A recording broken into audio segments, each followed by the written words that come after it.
وعلى آله وأصحابه الطيبين الطاهرين أما بعد فأعوذ بالله من الشيطان الرجيم بسم الله الرحمن الرحيم فالذين آمنوا به وأزروه ونصروه واتبعوا النور الذي أنزل معه اولئک هم المفلحون صدق اللہ العظیم۔ غوث اعظم بمن بے سر و ساما مدد قبلہ دین مدد کعبہ ایمان مدد بگرداب بلا افتاد کشتی ضعیفان و شکستہ رات و پشتی بحق کے خواجہ عثمان ہارون مدد کن یا معین الدین چشتی مدد کن یا معین الدین چشتی مدد کن یا معین الدین چشتی۔ ذوی الاحترام علماء کرام، مشائخ اعظام، سادات کرام، حاضرین محفل، عزت ماں پردہ نشین ماں اور بہنوں، السلام علیکم ورحمۃ اللہ وبرکاتہ۔ آئیے ہم اور آپ مل کر انتہائی عقیدت و محبت کے ساتھ اپنے اور ساری کائنات کی مرکز عقیدت انیس بے کساں چارہ ساز درد منداں، ہم غریبوں کے غم گسار، ہم فقیروں کے ثروت، مصطفیٰ جان رحمت، شمع بزم ہدایت، شب اسرا کے دولہا نوشے بزم جنت، دانائے سبل مولائے کل ختم الرسل، خسرو خوباں سیاحی لامکاں وجہ کن فکاں، در اللہ المکنون سر اللہ المخزون، عالم ما کانا و ما یکون، آب و گل انبیاء جان و دل اصفیاء، حضور رحمت تمام خلاصہ کائنات فخر موجودات، احمد مجتبی محمد مصطفیٰ، ارواح نافدہ صلی اللہ تعالی علیہ وآلہ وصحبہ وبارک وسلم کی بارگاہ بے کس پناہ میں جس طریقے سے میں پڑھاؤں آپ بھی میرے ساتھ مل کر بآواز بلند پڑھیں۔ الصلاة والسلام علیکہ یا رسول اللہ، الصلاة والسلام علیکہ یا نبی اللہ، الصلاة والسلام علیکہ یا حبیب اللہ، وَعَلَىٰ آلِكَ وَأَصْحَابِكَ یا نور اللہ صلی اللہ تعالی علیہ وسلم۔ پھر کے گلی گلی تباہ ٹھوکریں سب کی کھائیں کیوں، پھر کے گلی گلی تباہ ٹھوکریں سب کی کھائیں کیوں، دل کو جو عقل دے خدا تیری گلی سے جائیں کیوں، رخصت قافلہ کا شور غش سے ہمیں اٹھائے کیوں، سوتے ہیں ان کے سائے میں کوئی ہمیں جگائے کیوں۔ میرے پیارے آقا صلی اللہ تعالی علیہ وسلم کے پیارے دیوانوں، مجھ سے پیشتر برادر عزیز، برادر طریقت جناب حضرت مولانا محمد صادق رضوی صاحب نے آپ کے سامنے ایک بصیرت افروز خطاب عطا فرمایا، آپ نے اس کو سماعت کیا، اور اب رات کافی ہو چکی ہے اور یہ ماحول بیان کا نہیں بلکہ جب رات نصف گزر جائے تو پھر خطابات نہیں ہوتے بلکہ دعائیں ہوتی ہیں، لیکن آپ کا ذوق و شوق اس بات پر ابھارتا ہے کہ ہم کچھ اپنا دل کا درد آپ کے سامنے رکھنے کی سعادت حاصل کریں۔ میرے پیارے آقا صلی اللہ علیہ وسلم کے پیارے دیوانوں، اب کوئی خطاب کا وقت نہیں، اب دل کی باتیں اہل دل سے کرنے کی ہے۔ بس اتنی سی گفتگو جتنی آپ سن سکتے ہیں میں آپ کے سامنے پیش کر کے اپنی گفتگو کو ختم کر دوں گا۔ بہت طویل گفتگو کرنے کی بجائے یہی کہ اللہ کرے آپ میں کسی کے دل کے اندر میرا درد دل اتر جائے اور اللہ میرے اور آپ کے لیے اسے نجات کا ذریعہ بنا دے۔ آج اصلاح معاشرہ کے حوالے سے اس محفل کا انعقاد کیا گیا اور پوری دنیا کے اندر صدر ترکستان امیر طیب اردگان صاحب نے آج یوم درود منانے کا اعلان کیا۔ ہندوستان کے اہل سنت کے علماء نے بھی اس کا خیر مقدم کرتے ہوئے ملک بھر میں اس کا اہتمام کیا۔ اللہ تعالیٰ قبول فرمائے۔ طیب اردگان کو میں سلام پیش کرتا ہوں کہ انہوں نے اس موقع پر درود کا ختم کروا کر کے یہ بتایا کہ کل بھی نجات مصطفیٰ جان رحمت کے قدموں میں تھی اور آج بھی مسلمانوں کا تحفظ نالین رسالت مآب صلی اللہ علیہ وسلم میں ہے۔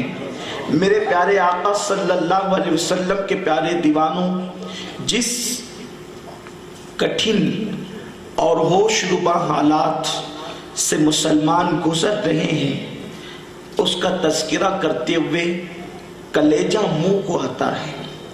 پوری دنیا کے اندر ایک طوفان بدتمیزی ہے جو مسلمانوں کے خلاف تھمنے کو تیار ہی نہیں ہے۔ پوری دنیا کے اندر آپ مشرق سے لے کر مغرب تک اور شمال سے لے کر جنوب تک اندازہ کریں، جو مسلمانوں پہ ظلم اور زیادتی کا بازار گرم کیا جا رہا ہے اس کا آپ اندازہ نہیں کر سکتے۔ اللہ اکبر، بیت المقدس کی وہ مقدس ترین فضائیں ہوں یا عراق کی کربلا اور بغداد کی سرزمین ہو، یمن کی وہ اویس کرنی کی سرزمین جو عشق و محبت کی سرزمین ہے، یا پھر ملک شام کی وہ زمین جس کو میرے رسول نے اقطاب و ابدال کی سرزمین کہا تھا، وہ سیریا کی سرزمین جس پر امام مہدی امامت کریں گے اور حضرت عیسیٰ علیہ السلام اس مسجد کے مشرقی مینار پہ تشریف لائیں گے۔ یہ وہی مبارک شہر ہے جس کے لیے میرے رسول نے شام نہ کہہ کر ہمارا شام کہہ کر جس کے لیے میرے سرکار نے دعا کی تھی، اس سرزمین کو مسلمانوں کے خون سے رنگین کر دیا گیا ہے۔ یمن کی وہ سرزمین جہاں اویس کرنی کے عشق کے نقوش آج بھی لوگوں کے دلوں پہ نقش ہے۔ کبھی یمنی چادر کے حوالے سے، کبھی یمنی جبوں کے حوالے سے، کبھی اویس کرنی کے یمن کے حوالے سے، جس زمین کو مسلمان احترام کی نگاہ سے دیکھتے تھے، آج اس سرزمین پر مسلمانوں کو 6 مہینے تک کی پوزیشن یہ ہے کہ مسلمان روٹی کے ٹکڑے کو بھی ترس رہا ہے۔ گھوڑوں کو کھلانے والی گھاس مسلم بچوں کو عید کے دن کھلائی گئی ہے۔ اس صورتحال سے مسلمان گزر رہا ہے۔ بیت المقدس کی سرزمین پر ایک ایک مسلم بیٹی کے ساتھ 8-10 یہودی فوجی زنا بالجبر کرتے ہیں، اور جب وہ زنا کرتے ہوئے تھک جاتے ہیں تو پھر وہ ہاتھوں سے اذیت پہنچاتے ہیں۔ میری زبان حیا خاموش ہے کہ ان کے ہاتھ اس مسلم بیٹی کو کتنی اذیت پہنچاتے ہیں، اس کا اندازہ ہندوستان کا وہ نوجوان نہیں کر سکتا جو انٹرنیٹ پر بیٹھ کر زنا کے مناظر سے لطف اندوز ہو رہا۔ اس کم وقت کو اپنی نفسانی خواہشات نے اتنی مہلت نہیں دی کہ وہ اس مسلم بیٹی کے درد کو محسوس کر سکے۔ میرے پیارے آقا صلی اللہ علیہ وسلم کے پیارے دیوانوں، ایک طرف شامیوں کا خون ہے، دوسری طرف اہل یمن کی تباہی ہے، تیسری طرف کربلا کو پھر کربلا میں تبدیل کر دیا گیا ہے۔ آج بھی وہاں کوئی سکینہ پھر تڑپ رہی ہے اپنے بابا کی لاش دیکھ کر، آج وہاں پھر کوئی زینب بے قرار ہو رہی ہے اپنے بھائی کے کٹے ہوئے بازو دیکھ کر، آج پھر اس سرزمین پر پھر کوئی ماں شہربانوں کی طرح بلبلا رہی ہے علی اصغر کے لاشے کو دیکھ کر۔ لیکن آج قوم مسلم کا حال یہ ہے کہ اگر عراق میں ظلم ہو رہا ہے تو ہمارا کیا بگڑتا ہے، ہم نے تو سیریل دیکھنا ہے۔ اگر یمن میں مسلمانوں کے جنازے اٹھ رہے ہیں تو ہمیں کیا پرواہ ہے، ہمارے سامنے تو بریانی کے تھال سجے ہوئے ہیں۔ اگر شام کی سرزمین خون مسلم سے رنگین ہے تو ہمیں کیا پڑی ہے، اس لیے کہ ہمارے یہاں تو ایک ایک عید کے موقع پر 5 ڈریس سلنے کو مل رہے ہیں۔ لیکن میں آج اس اصلاح معاشرہ کانفرنس کے ذریعے سے اپنا خطاب نہیں بلکہ دل کا درد پیش کرنا چاہتا ہوں کہ میرے آقا علیہ السلام کے دیوانوں، ہوشیار انسان وہ نہیں جو پڑوسی کا گھر جلتے ہوئے دیکھ کر راحت کی نیند سو جائے، ابھی تو اس کا گھر جل رہا ہے، میرا گھر تو محفوظ ہے۔ لیکن یاد رکھنا، پڑوسی کا جلتا ہوا گھر دیکھ کر اطمینان کی نیند سونے والا بہت دیر تک کے آرام سے نہیں سو سکے گا۔ پڑوسی کا گھر جلانے والی آگ بہت جلد اس کے خیمے کو اور اس کے شبستان کو بھی جلا کر خاکستر کر کے رکھ دے گی، اور اس کا نشیمن قصہ پارینہ بن کر کے رہ جائے گا۔ میرے آقا علیہ السلام کے پیارے دیوانوں، اگر یمن میں یہ ہو رہا ہے، میرا نوجوان سوچتا ہے ہو یمن میں رہا ہے، علماء یہاں لاٹھی کیوں پیٹتے ہیں، ہو شام میں رہا ہے، خطبہ یہاں رونا کیوں روتے ہیں، ہو عراق میں رہا ہے، مسلمان یہاں کیوں چیختا ہے۔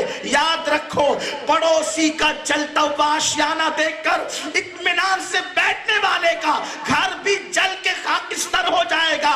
ہوشیار انسان وہ ہے جو دوسرے کے گھر کی آگ دیکھ کر کے اپنے گھر میں نہیں بیٹھتا بلکہ اس کو بجھانے کی جتن کرتا ہے تاکہ اس کا گھر بچا کر کے وہ اپنا گھر بچا سکے۔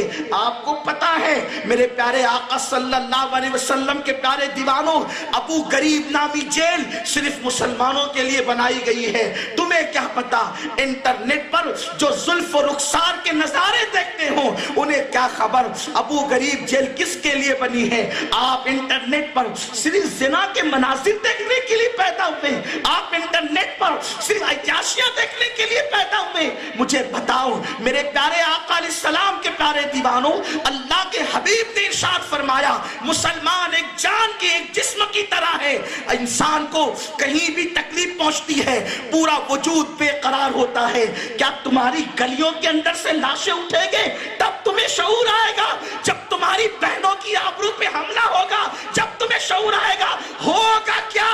شروعات ہو چکی ہے۔ اگر آج تم نے ہوش کے ناخن نہ لیا، اگر تم نے وہی غزلوں کی محفل، وہی فلموں کی انجمنیں، وہی تمہارے دبستان کے اندر اور شبستانوں میں عیاشیوں کی موم بتیاں جلتی رہی تو یاد رکھنا بہت جلد وہ منظر اللہ نہ کرے تم دیکھو جو عراق اور یمن کے لوگ دیکھ رہے ہیں، جو شام اور بیت المقدس کے لوگ دیکھ رہے ہیں۔ میرے پیارے آقا علیہ السلام کے پیارے دیوانوں، ابو غریب جیل صرف مسلمانوں کے لیے بنائی گئی ہے، اور ان مسلمانوں کو جو باصلاحیت قوم میں انقلابی جذبہ رکھتے ہیں، قوم کے لیے کچھ کر سکتے ہیں، ان لوگوں کو اکثر ٹارگٹ کر کے اس میں ڈالا جاتا ہے۔ اور سزا کیا ہے؟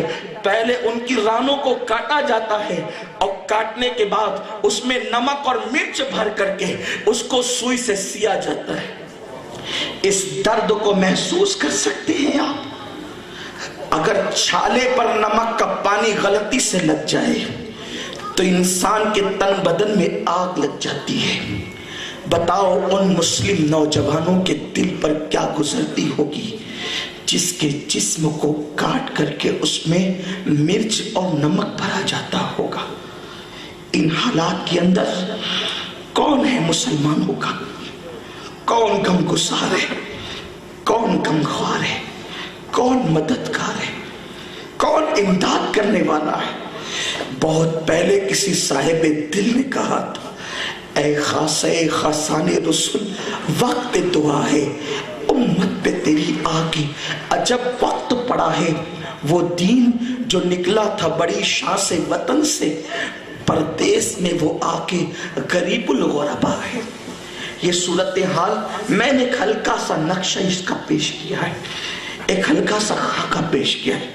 اور میرا ملک ہندوستان جس کے لیے مسلمان جان دینے کا جذبہ رکھتا ہے، اس ہندوستان کو بھی کسی کی بری نظر لگ گئی ہے۔ اس ملک میں بھی اب ایسے حالات پیدا ہو رہے ہیں کہ فرقہ پرست عناصر ایک دوسرے کو کچا چبا جانے کے چکر میں ہے۔ ایسے وقت میں مسلمان کیا کرے؟ میرا اللہ قرآن میں فرماتا ہے، ان اللہ لا یغیر ما بقوم حتی یغیر ما بانفسہم۔ اللہ کسی قوم کو اس وقت تک گردش میں نہیں ڈالتا، اللہ کسی قوم کو اس وقت تک مصیبت میں نہیں ڈالتا، کسی قوم کی حالت اس وقت تک اللہ تبدیل نہیں کرتا جب تک کہ وہ قوم خود اپنے آپ کو تبدیل نہ کرے۔ جب تک مسلمان اپنی راتوں کو مسلوں پہ گزارتا تھا، اسلام کا پرچم بیت المقدس پر لہراتا ہوا نظر آتا تھا، جب تک مسلمانوں کے ہاتھ میں تسبیح کی مالا تھی، اس وقت تک شام اپنی پوری شان و شوکت کے ساتھ جو ہے وہ اپنی عہد رفتہ کو لوگوں کے سامنے پیش کر رہا تھا۔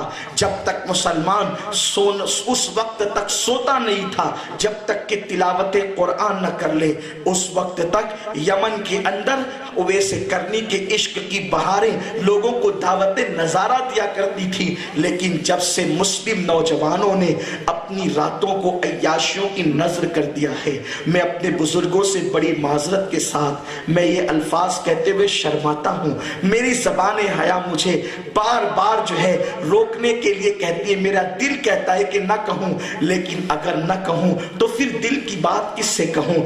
آپ صاحب کشف تو نہیں کہ آپ میرے دل کی بات جان جائیں، اس لیے میں آپ کی محفل میں یہ بات کہہ کر کے رہوں گا کہ لوگوں، جب سے مسلم نوجوانوں نے اپنی راتوں کو کسی لڑکی کے زلف کے سائے میں گزارنا شروع کر دیا، اللہ نے ان سے اچھے دن چھین لیے، اللہ نے ان سے برکت کے دن چھین لیے۔ آپ جانتے ہیں مسلمانوں، تم مانو یا نہ مانو، یہ حقیقت ہے کہ تمہارے 17 سال کے بچے زنا کر چکے ہیں، اللہ ماشاءاللہ۔ مجھے پتا ہے میرے پاس نوجوان لڑکے آتے ہیں اور آ کر کے وہ روتے ہیں اور کہتے ہیں ہمیں توبہ کرنا ہے، لیکن میں ان پہ روتا ہوں، یا اللہ 17 سال کی عمر کیا ہوتی؟ کبھی ایک دور وہ تھا مسلمان شادی سے پہلے مباشرت کے مسائل نہیں جانتا تھا، باضابطہ طور پر دوست احباب اور گھر کے بڑوں کو سمجھانا پڑتا تھا۔ آج میرا 17 سال کا جوان، اگر سے اس کا میرا کوئی خونی رشتہ نہیں ہے، لیکن وہ تو میری قوم کا سرمایہ۔ ایک نوجوان کسی قوم کا سرمایہ ہوتا ہے۔ آپ کو کیا پتا ہے جو صرف اپنے لیے جیتے ہیں وہ کتے ہیں؟ میں نہیں کہتا، تمہارے میرے رسول نے فرمایا۔ ممکن ہے آپ نے دنیا کی محبت کے عنوان سے مولانا صادق سے یہ بات سنی ہوگی، اللہ کے رسول فرماتے ہیں دنیا مردار کی طرح ہے اور اس سے محبت کرنے والا کتے کی طرح ہے۔ اور دنیا کیا ہے؟ دنیا کسے کہتے ہیں؟ دنیا خدا کو بھول جانے کا نام دنیا ہے، اور خدا کو یاد رکھنے کا نام دین ہے۔ جسے خدا یاد ہے وہ کبھی اپنے لیے نہیں جیتا، بلکہ وہ تو اپنی قوم کے لیے جیتا ہے، وہ تو اپنے مذہب کے لیے جیتا ہے، وہ تو اپنے مسلک کے لیے جیتا ہے۔ جس قوم کا 17 سال کا جوان زنا کے اڈوں پہ جا چکا ہے، اس قوم کے 35 سالہ جوان کے بارے میں میں کیا تصور کروں؟ جوان صرف ماں کا بیٹا نہیں ہوتا، جوان صرف باپ کا بیٹا نہیں ہوتا، بلکہ وہ پوری قوم کا بیٹا ہوتا ہے۔ جس قوم کے جوان مقدس ہو جاتے ہیں، اس قوم کی تاریخ سنہری حروفوں سے لکھی جاتی ہے، اور جس قوم کے جوان عیاش ہو جاتے ہیں، اس قوم کو کتے اور بندروں کی طرح کاٹ کر کے زمین کے راستوں پہ پھینک دیا جاتا ہے۔ آپ کس قیامت کا انتظار کر رہے ہیں؟ میرے 17 سال کے جوان اقبال نے قوم کو بیدار کرتے ہوئے کہا تھا، عقابی روح جب بیدار ہوتی ہے جوانوں میں نظر آتی ہے، ان کو اپنی منزل آسمانوں میں نہیں تیرا نشیمن قصر سلطانی کے گنبد پر تو شاہی ہے بسیرا کر پہاڑوں کی چٹانوں میں۔ ایک بزرگ فرماتے ہیں کہ میرے باپ نے مجھے جوانی میں میرے بال بڑے دیکھے تو حجام کو پیسے دے کر کہا اس کے بال کاٹ دے، اس لیے کہ مسلم جوان بال سنوارنے پیدا نہیں ہوا بلکہ امت کی بکھری ہوئی زلفوں کو سنوارنے کے لیے پیدا ہوا ہے۔ جو اپنے بالوں کو سنواریں گے وہ امت کی بکھری ہوئی زلفوں کو کیسے سنوار سکتے ہیں؟ لیکن کیا کرنے آئے تھے؟ کس کام پہ لگ گئے؟ تمہارے ساتھ سازش بھی ہے، کتنی بڑی سازش، خارجی سازش، داخلی سازش، کوئی سمجھے تو صحیح۔ اور بڑی معذرت کے ساتھ امت کے یہ حالات ہیں، اور ہمارے یہاں جلسوں کے عنوان ہی کچھ اور، ایک دوسروں کی پگڑیاں اچھل رہی ہیں، ایک دوسروں کی آبروں پہ حملے ہو رہے ہیں، علماء کی قدر نہیں کر رہے ہیں، مشائخ کی دستار پر انگلیاں اٹھا رہے ہیں۔ مجھے بتائیں، اگر قوم سلسلوں کے نام پر ہی لڑتی رہ گئی اور اماموں کے کلر کی بنیاد پہ لڑتی رہ گئی اور ٹوپیوں کے رنگوں کی بنیاد پہ لڑتی رہ گئی، تو بیت المقدس میں جو لڑکیوں کے ساتھ زنا ہو رہا ہے ان کا پرسان حال کون ہوگا؟ کس لیے آئے تھے؟ فکر تو کرو، غور تو کرو۔ قوم کو مرنے پہ چھوڑ دیا، نہ عوام کے دل میں علماء کا احترام رہا، نہ مریدوں کے دل میں مشائخ کا احترام رہا۔ کہاں ہے تم؟ کہاں پہنچ گئے ہو؟ مٹنے والی قوم کا انداز یہی ہوتا ہے۔ آؤ ہوش کے ناخون لو، غور کرو۔ بڑی معذرت کے ساتھ، جہاں یمن میں عید کے دن بچے گھوڑے کی گھاس کھا رہے ہوں، وہاں کے جلسوں کا نظام یہ ہے کہ خطیب کو پہنانے کے لیے 5000 کا ہار آتا ہے۔ میں نے اس سے پہلے بھی کہا تھا، آج بھی کہتا ہوں، قیامت کے دن انتظامیہ کیا جواب دے گی اور پہننے والا مقرر کیا جواب دے؟ 1 یا 2 سیکنڈ کے لیے جو قوم اپنے خطیب کو 5000 کا ہار پہناتا ہو، اس سے پہلے میں نے کہا تھا خدا کے لیے دوسرے مقرروں کے پروگرام میں لایا کریں، میرے پروگرام میں نہ لایا کریں۔ میں اپنے تئیں سمجھتا ہوں کہ مجھے کوئی حق نہیں، لیکن پھر بھی لایا تو دل نہ ٹوٹے، میں نے 2 سیکنڈ کے لیے بادل ناخواستہ پہن لیا۔ لیکن میں آپ سے پوچھنا چاہتا ہوں، اگر یمن کے بچے گھوڑے کی گھاس عید کے دن کھا رہے ہیں اور ہم اپنے اصلاح معاشرہ کانفرنس میں 5000 کا ہار پہنے تو ہم اللہ کو جواب کیا دیں؟ دین صرف تسبیح اور مصلی کا نام ہے؟ جن کے یہاں منگنیوں کے اندر لاکھ روپے خرچ کیے جا رہے ہو منگنی کی رسومات پر، کس قوم کے یہاں جس قوم کی بیٹیاں برقع پہن کر سگنلوں پر بھیک مانگ رہی ہیں، جن یتیم بچوں کے پاس پڑھائی اور تعلیم کے لیے پیسے نہیں ہیں،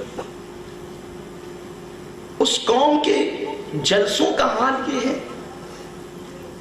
میں اپنے غریب نواز کمیٹی کے نوجوانوں کو تنبیہ کرتا ہوں اور ان کے ذریعے سے ہر کمیٹی کو تنبیہ کرتا ہوں، گلائے عقیدت 10 روپے کے ہار سے بھی پیش کیا جا سکتا ہے، کیا ضرورت ہے 5000 کا ہار لانے سے، اور وہ بھی 5000 کا صرف 2 سیکنڈ کے لیے؟ کوئی کہنے والا بھی نہیں۔ مجھے بتاؤ، آپ نے 2 سیکنڈ کے لیے اتنا قیمتی ہار پہنایا تو کیا میرے اندر سرخاب کے پر لگ گئے یا میرے درجات بلند ہو گئے؟ مسلمانوں، ہمیں سوچنا ہوگا، ہمیں غور کرنا ہوگا۔ اصلاح معاشرہ صرف اسی کا نام نہیں کہ قوم کو میں کہوں کہ نماز کی پابندی کرو۔ دین صرف نماز میں سمٹ نہیں آیا ہے، دین بہت بڑی چیز کا نام ہے، دین پورے نظام حیات کا نام ہے، دین پورے قانون کا نام ہے۔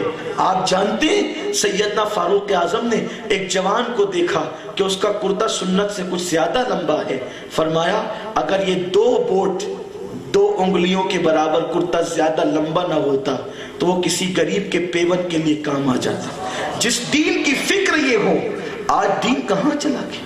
سچا دین، اچھا دین، خالص دین کتابوں کے اندر محدود ہو گیا ہے، اور اب ہمارے پاس رسومات کے سوا بچا کیا ہے؟ ہم نے دین کو رسم بنا لیا ہے۔ ایسے حالات میں جب کہ دنیا میں آگ لگی ہو، دنیا لٹ رہی ہو، مسلمانوں کا کوئی پرسان حال نہ ہو، ایسے وقت میں ہمیں کرنا کیا چاہیے؟ مسائل پر تو بہت لوگ کہتے ہیں یہ ہو رہا ہے، یہ ہو رہا ہے، اب کرے کیا کرنا چاہیے؟ تو میں آپ کو بتاتا ہوں، جب دو قوموں میں لڑائی ہوتی ہے، توجہ سے سنیں، گفتگو شروع ہو کر اب اختتام کے دامن میں ہے، اتنے دیر کے بعد تقریر نہیں ہوتی، لیکن اگر کسی کو سمجھ میں آ گئی تو بات ہو گئی پوری۔ جب دو قومیں لڑتی ہیں، محلے میں لڑے، شہر میں لڑے، ملک میں لڑے یا عالمی سطح پر کسی میدان میں لڑے، تو ہوشیار لڑنے والا فوری طور پر اپنی سیفٹی کرتا ہے، اپنے لیے تحفظ کا سامان کرتا ہے، اور وہ کیا کرتا ہے؟ اپنی پیٹھ پر اس کو رکھتا ہے جو بہت طاقتور ہو، بہت سپر پاور ہو، بہت قوت والا ہو، بہت طاقت والا ہو، بہت سپورٹ کرنے والا ہو، بہت ساتھ دینے والا ہو، بہت ساتھ نبھانے والا ہو۔ اور جب کسی لڑنے والے کی پیٹھ پر کوئی طاقتور آ کر کھڑا ہو جاتا ہے تو پھر اس میں ہمت آتی ہے، مجھ سے کوئی جنگ جیت نہیں سکتا، کیونکہ میری پیٹھ پر فلاں ملک کی اتنی طاقت ہے، فلاں ملک کا میزائل ہے، فلاں ملک کے بم ہے۔ یہی تو ہے نا، برستے ہوئے بم کے موقع پر، برستے ہوئے میزائل کے موقع پر، برستے ہوئے موت کے موقع پر اب قومیں لڑ رہی ہے۔ مسلمانوں، اب ہمیں کسی طاقتور کی ضرورت ہے، لیکن کوئی ملک طاقت دینے کے لیے تیار نہیں، قوت دینے کے لیے تیار نہیں۔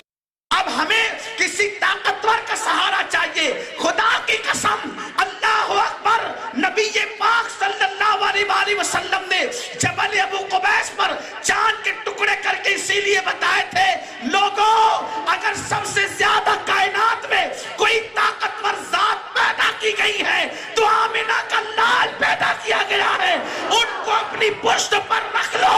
اگر ان کا سپورٹ مل گیا، کائنات کی کوئی طاقت تم سے نظریں ملا نہیں سکے گی۔ اس لیے میں پوری دنیا کے پہلوانوں کو چیلنج کر کے کہتا ہوں، دنیا میں پتہ نہیں آواز کب پہنچے گی، عرصی کرا کے پہلوانوں کو چیلنج کر کے کہنا چاہتا ہوں، ایک کاغذ آپ کے سامنے دوں گا، انگلی سے اس کاغذ کو، ایک انگلی سے کاغذ کو پھاڑ کر کے بتا دو، بڑے سے بڑا پہلوان کاغذ کو ایک انگلی سے پھاڑ نہیں سکتا، لیکن قربان جائیں مصطفیٰ جان رحمت نے کاغذ نہیں بلکہ یہ زمین سے کئی گنا بڑا چاند کھڑے کھڑے جبل ابو قبیس پر وہ توڑ کر کے بتایا تھا، لیکن اس کو ٹچ نہیں کیا تھا۔ خدا کی قسم، جس کے اشارے میں اتنی طاقت ہو اس کی انگلی میں کتنی طاقت ہوگی، اور جس کی انگلی میں اتنی طاقت ہو اس کے ہاتھوں میں کتنی طاقت ہوگی، اور جس کے ہاتھوں کی طاقت و قوت کو بیان نہیں کیا جا سکتا اس کے بازوؤں میں کتنی طاقت ہوگی۔ اسی لیے اہل سنت کا امام مچل مچل کر کہتا ہے، جس کو پارے تو عالم کی پرواہ نہیں، ایسے بازو کی قوت پہ لاکھوں سلام۔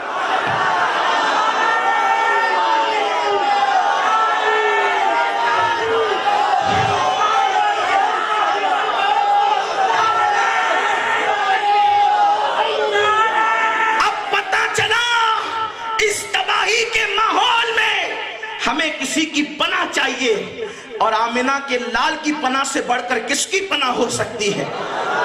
ہمارا تعلق بالرسول کمزور ہو گیا ہے۔ ہمیں امریکہ، ہمیں برطانیہ، ہمیں نام نہاد سپر پاور کی طاقت پر اعتماد نہیں۔ جو خود باڈی گارڈ لے کر گھومتے ان کی اوقات کیا ہے؟ جنہیں بستروں پہ نیند نہیں آتی، تحفظ دستے کے باوجود ان کی اوقات کیا ہے؟ ہمیں تو اس رسول کا سہارا لینا ہے جو سو جائے تو معراج منامی، جو جاگے تو خدا سے ہم کلامی، جس کی رکاب تھامنے والا جبریل ہے، جس کی سواری براق ہے، اور جس کا دیدار اللہ اکبر، جو دیدار کرنے کے لیے جاتا ہے تو جس کی نگاہیں خدا کو دیکھتی ہے۔ خدا کی قسم، خدا وہ ہے جس کا جسم نہیں، خدا وہ ہے جس کے ہاتھ پیر نہیں، خدا وہ ہے جس کے کلام میں آواز نہیں، لیکن میرے نبی کے کان وہ ہے جس کلام میں آواز نہیں، مصطفیٰ جان رحمت اس کو بھی سنتے ہیں، جس خدا کا جسم